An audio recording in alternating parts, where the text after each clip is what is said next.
بسم الله الرحمن الرحيم. معكم شعاع الشمري من مستشفى الملك خالد.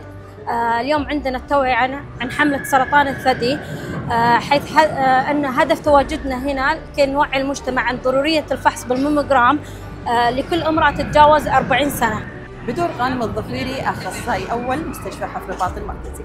مساءكم وردي في شهر أكتوبر الوردي. سعيدين جدا بمشاركة مستشفى حفر الباطن المركزي في إطلاق حملة الكشف المبكر عن سرطان الثدي.